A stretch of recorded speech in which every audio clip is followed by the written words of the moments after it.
throughout the whole Olympic Games. What a shooter, great player.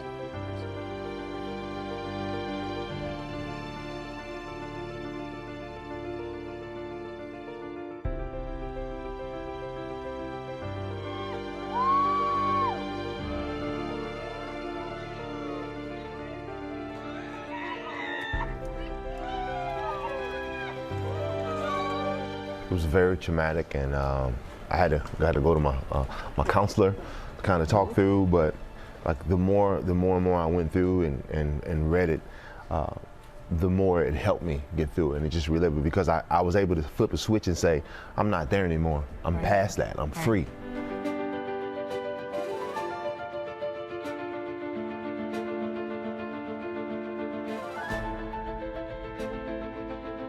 Because our story happened over so many years, I've known Jonathan for almost 15 years, reading it all together was extremely overwhelming. When we're in the journey, in the fight, you're just trying to take it one day at a time, but to read it all together, it just really made me appreciate and be even more inspired by Jonathan's life and by how God put this all together of where I was coming from in my life and where he was coming from in his life, and just how it wove together. It still just blows my mind.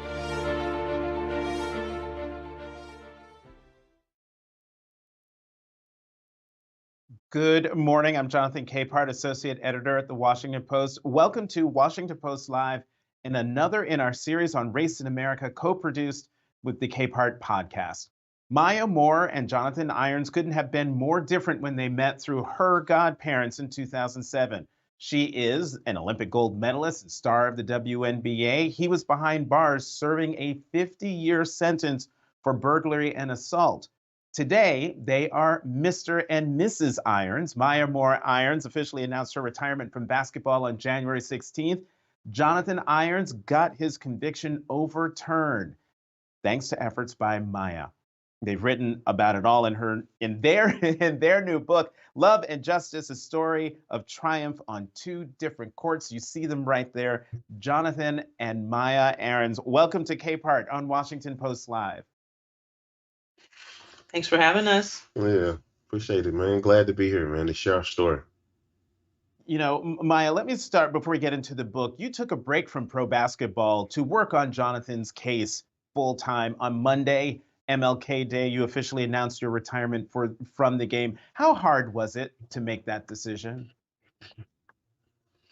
Well, my journey through my pro career was an unexpected ride. I think as the years were building and I was growing and maturing and just continuing to figure out what matters most to me in my life, I was sensing a need to shift my presence from the full-time pro space to being more rooted at home, to have a rhythm that allowed me to really rest and create some more space for the deep work that I was desiring, and that was to come. And so much of that deep work was centered around Jonathan's fight for freedom. So it wasn't hard in a sense that I wasn't wrestling with should I or shouldn't I. I think it was just hard in the sense of how do I do this well?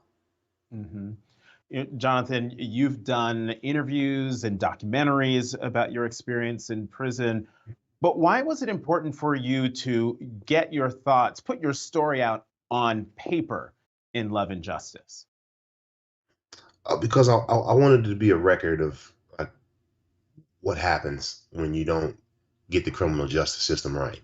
I could have easily just, and I was even tempted to just go crawl up under a rock and just hide and just mope in my pain, but I know that wasn't going to help or change anything. And I believe that what happened to me is much bigger than me, and hopefully by putting this story out there, it's going to cause some systemic changes or at least generate a conversation, because there are some things that are broken that have to change in our system. Mm-hmm. Maya, let's go back to the beginning. You met Jonathan in 2007 through your godparents, Reggie and Sherry Williams. Regarding your first face-to-face encounter, Jonathan wrote, quote, "She's probably going to be afraid of me. She's going to judge me and think I'm guilty." What was your first impression of Jonathan? honestly, when I saw him, I was surprised at how alive he was. I didn't necessarily have a ton of expectations because I had never been into a maximum security prison before. But because I was with my godparents, I did have a sense of kind of safety and peace. But I was just approaching him as this person that um, was trying to persevere through an injustice. And so I was, very open minded. I was just engaging with him. We even had such a good time um, uh, connecting that we ended up playing a game of Why checkers. you got to bring that up? I will not tell you how the checkers game The world ended, already know it. It's but it's all in in the the book. book. It's you can read it yourself, And you ain't folks. played me since then. Okay, That's I won the crazy. checkers game. Spoiler.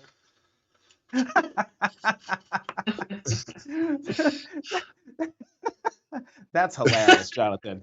So Jonathan, I'm going to read your words back to you.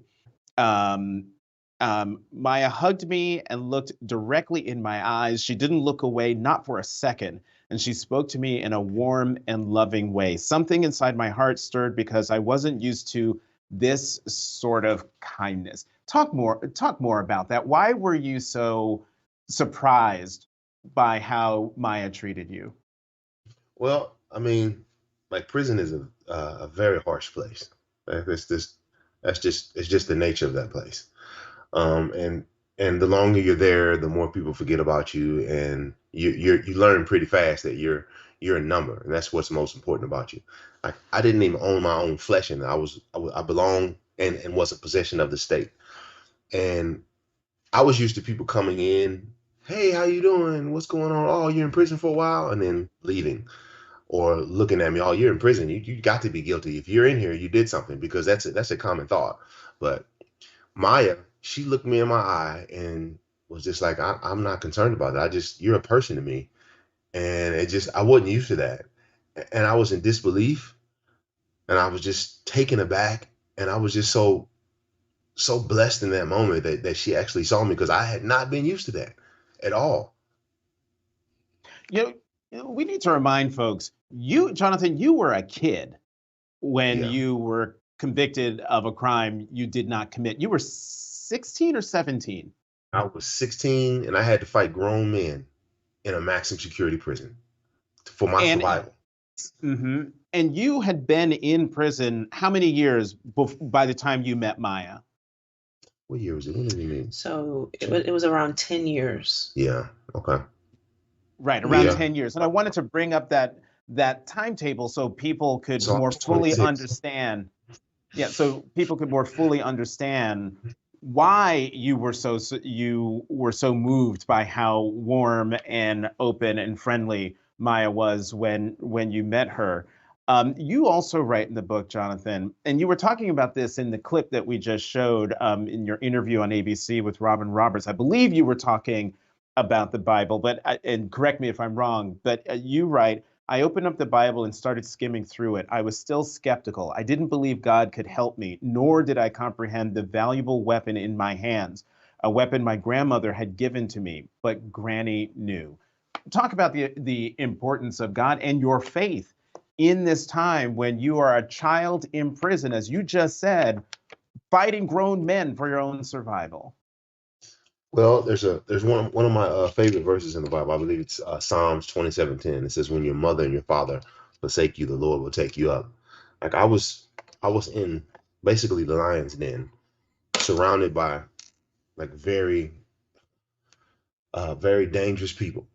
And like I remember some of the things my grandmother had taught me from an early age. We would sit and read chapters out of the Bible, and we would talk about it. And as I was going through that, she continued to just tell me, are you praying? Are you reading Psalms? Are you reading Proverbs?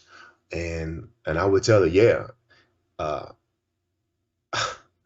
I would sit and find myself just reading in it, and then just like, man, is this legit? Is this serious? And the more and more I got into it, the more and more I saw things that just made me not look away and say, I can't disbelieve this. I'm seeing things that are playing out in my life that I know only they can only be God.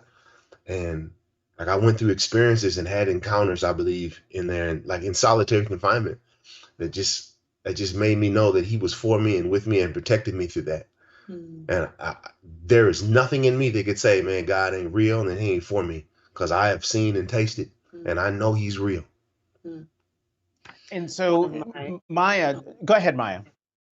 no, I was going to say, when as I was getting to know Jonathan and hearing some of his stories and some of his testimonies, one of the things that shocked me was hearing about the men that discipled him inside and took the time to nurture him and to Yeah. guide him and to show him who God was and how to be a man of God, on top of his relationship with my great uncle as a faithful man, to nurture and love Jonathan to help him become the man he is today, which Hmm. just is another reminder of how important it is for the people who claim to be followers of Jesus to actually do that and live that and be that, because there's that's the plan. That's the way the world changes. That's the way life happens and healing happens, is through people doing and being who we were created to be. Yes. Hey, Jonathan, is one of those men Maya was in prison that Maya's talking about? Is that Hugh Flowers? Yeah, you Flowers is definitely one of them. He was a VIC that would come in, and he was the first man that believed in me, and like told me that I was intelligent and that I had value, and he inspired me to go to the library, and I lived in the library as a result. And he basically was my father figure for so long.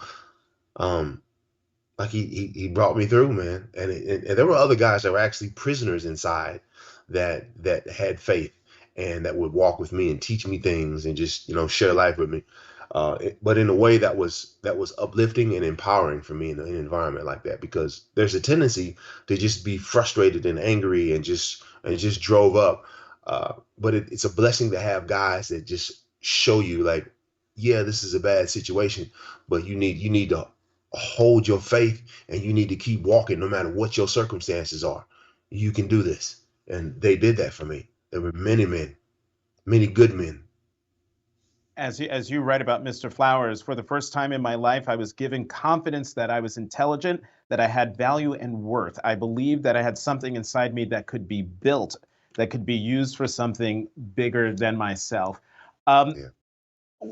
the book starts, and I thought this was a fabulous way to start this book, to get to know each of you. You each write a chapter about your upbringing, and it starts with Jonathan, and then Maya, you tell your upbringing. I'm going to do something counterintuitive. Jonathan, how would you describe Maya's upbringing?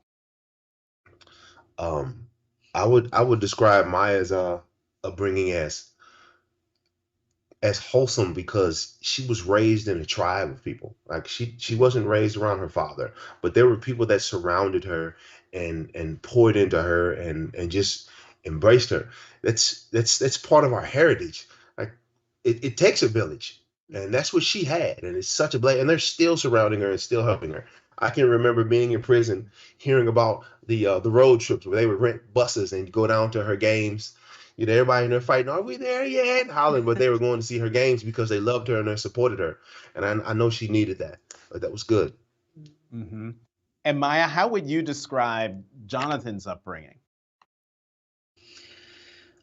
Well, I think Jonathan's upbringing was heartbreaking in a lot of ways, but also um, resilient. I think those two words happening at the same time, because he was raised in poverty. He did not have um, the normal experience, what we would think of as a normal experience of feeling safe and having his needs met consistently. But he also had a rock in his granny Yeah. to show him, give him a glimpse, a very large glimpse of what could be, what love is supposed to look like. But it built a resilience, I think, in Jonathan, but it also left him vulnerable. I think he experienced vulnerability that children should not experience because of his lack of resources and the way his family and the culture that he lived in had been broken through the generations, whether that was, drugs or violence, um, lack of opportunity. We can talk much more about how that happens, but but I also think he was a diamond in the rough, but he had it very rough. Hmm. Yeah, I mean, Jonathan, reading your words about your upbringing it just tore my heart out, from the story about going to your friend's house that had a bathroom inside, and you had a very evocative line where you said you and Granny were so poor you had to climb up to reach the poverty line. Let's talk about more broadly the criminal justice system. You wrote that you dreamt of being a police officer when you were a child, but you said the officers and detectives who arrested you at 16 neither read you your Miranda rights, nor there was no attorney present, no adult was present during your interrogation. And reading that reminded me of that was the same thing that happened with the Central Park Five. And so I'm wondering, how has that influenced your views on policing in America today? Your experience? Well, I think there needs to be more checks and balances. I think uh, all interrogations there should be legislative enactments put in place to require officers to record every interrogation, every interaction, so there can be oversight and a record of what has happened. Because when you don't do that, we've seen too many times where you see police officers plant evidence, and then somebody's got it on the phone recording it, and you see it, but they write in the report something totally different. And I just think that it would be a good practice. But I will say this: we need police officers in our society. It's That's just the reality, and they do keep us safe. And I respect them, and I appreciate their service. But there are some of them that take that job beyond the scope or the color of law that it should be, and we need to address those so that we can have a safer environment and have safer policing practices. Maya, pick up on what Jonathan is talking about, and also talk about what you're calling prosecutorial reform, and what does that look like from your vantage point, and how are you doing that through the organization you founded called Win with Justice? Yes. So one of the biggest parts of our heart is really to put color behind some of these, uh, not slogans, but some of these words you hear and some of these systematic things and changes and this and that. And some people are hearing these cries for change, but not really understanding why a change is necessary, because maybe your family and your life experience hasn't seen the devastation of what happens when these changes aren't made. And so sharing Jonathan's story, sharing our family story will hopefully help people kind of settle into a place to have their perspective widened, to see what some of these um, unhealthy practices and ways are doing. And so, one of those ways is a culture that can be present in some prosecutors' offices that are simply about getting the conviction.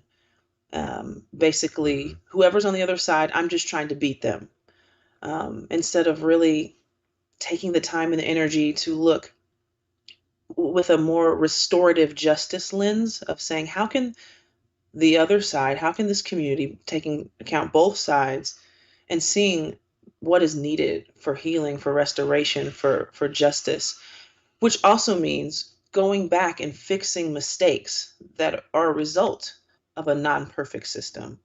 And so one of the aspects on our nonprofit Win with Justice that we love to highlight is an organization called For the People. And there's a tool in our toolkit tab that helps people learn more about how there's initiatives, prosecutor initiated um, reforms, where they can go back and undo wrongful convictions and re-examine questionable convictions so that the prosecutors can be encouraged to have those checks and balances. Mhm. And so there are good ideas out there. It's just a matter of, I think, shining a light for the whole community, not just the community that you're safe and comfortable in, but the whole human community around you. If we're not all safe and given tools to thrive, then what kind of community are we? What kind of America are we? When I go overseas and represent the United States and they put that gold medal around our neck, like, what are we doing? Who are we really becoming? Mhm. And so I just want us to open up our eyes to the least and the vulnerable, and saying there's life down here. Mhm. How can I use my privilege and my power to pour it out to uplift someone else? Because at the end of the day, we all need help, and we're all where we are because of the help we received. That's right. Jonathan, you want to add anything more? No, I know she said it. She said it. Well, I will then move on to, we have a question from the audience. This comes from Minnesota. It comes from Nina Andueza. She asks, having navigated the criminal justice system, what do you see as the biggest barriers to structural change? Jonathan, how about you start in, and Maya, you can pick up. Well, I would say this. There is not enough people that are involved or aware of what's going on in these legislative sessions where these laws are passed. For example, the Supreme Court has authorized prosecutors to basically to have immunity. They can literally get away with planting false evidence, well, not necessarily, but presenting false testimony, knowing that it's false at a trial and convicting a person. That should not be. There are no checks and balances for them. You can't hold them accountable short of them basically shooting someone in broad daylight. I think another barrier is the disparity between public defenders and prosecutors. Public defenders, they are overworked and underfunded, and they just don't have enough resources. Where prosecutors, like, yeah, they get a lot of cases, they work for a lot, but they have a whole police force and investigative agency that's their job, to just go out and do stuff. Where public defenders, they got to file a motion to get money, to get funding, to get a budget, to go get someone to hopefully investigate the case. Like, that's a huge thing. And I think another thing that is a barrier is the states where conviction integrity units are not legislative law yet. They're just basically a dog and pony show where they get funding and they get these grants, but they don't have the teeth by law to actually overview a case. And those are some of the major things that I'm thinking about off the top of my head that are barriers to reform. Mm-hmm. Yeah. Maya?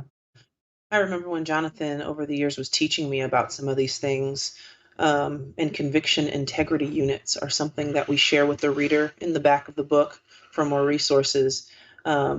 And it makes so much sense, right? In a checks and balances situation, you need to have units that are looking at the integrity of convictions to just be sure that you're sure that you're sure as best as you can that whatever human being you are determining the fate of it's actually in line with justice. Um, and again, not just in a superficial way, but actually in a way that's making a difference in communities. Yeah, I think just a culture of transparency. Again, it's not necessarily the easiest way when you have transparency, but it's the safest way to ensure that the right thing can be done. And so establishing systems and ways to create more transparency, just like we had transparency on Jonathan's case. And when light was put on it, the right thing was done. And so if anybody is running away from transparency, that's generally a red flag that there might not be the best practices going on. Any politician, any leader in your community who's running away from transparency or just general humanizing language is probably not going to represent the best interests of humanity. Maya, as I, get to know your story and listening to you too, especially talking about the conviction integrity units. When you met Jonathan, he was already 10 years into a 50-year conviction. You meet him through your godparents. He's, professing, I didn't do this. What made you believe in his innocence? Great question. That's a super great question. So with our story, I think it's hard sometimes for people to realize this was a long journey. Again, Jonathan was in for 10 years before I met him. My godparents had gotten to know him for almost 2 years before they introduced me to him. And Jonathan was so down and discouraged for a while when he first got arrested. And it took him some time to even get the life under him to start teaching himself law and fighting for his own freedom. Like he had to go through the pain, but then say, hey, I'm going to do something. And he's brilliant. And he taught himself law and started to advocate for himself.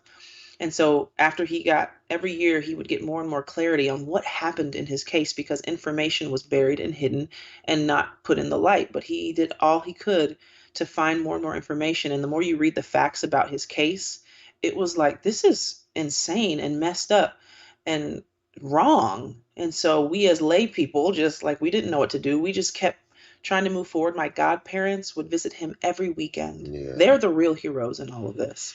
So just as everyone's talking about what Maya did, it's literally because of my godparents, Sherry and Reggie Williams, helping him, Jonathan working, doing resources, like sharing resources, just doing everything that they could. But I think the words were best said by one of the eyewitness experts we called in his evidentiary hearing that said Jonathan's case could literally be a case study of what not to do with eyewitness procedure. The appellate court, when they responded to the state of Missouri, when the state of Missouri was trying to prevent Jonathan from coming home, when the Supreme Court in Kansas City said, basically, stop it. This is egregious for so many reasons that those are the reasons I believed him, because I saw the facts of the case. And then the more I got to know him, I saw like, oh, this is a serious person who has done his research and his homework. And obviously just learning his character over the years, it just makes you fall in love with Jonathan and want to fight for him even more.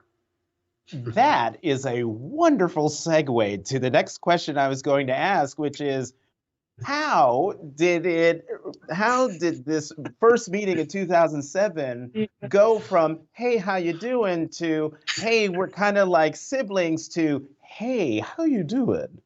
I like you. Hey, now what's your name? Your version of asking that question is my favorite. Oh, man. Well, I don't want to give away all the deets, but... Gotta read the book. Yeah, there's some more details in the book, but yeah, I think there came a point where we had been walking with each other for so many years. We had known each other and established a really great friendship for 6 years before we started to be more honest about where we felt like we were headed.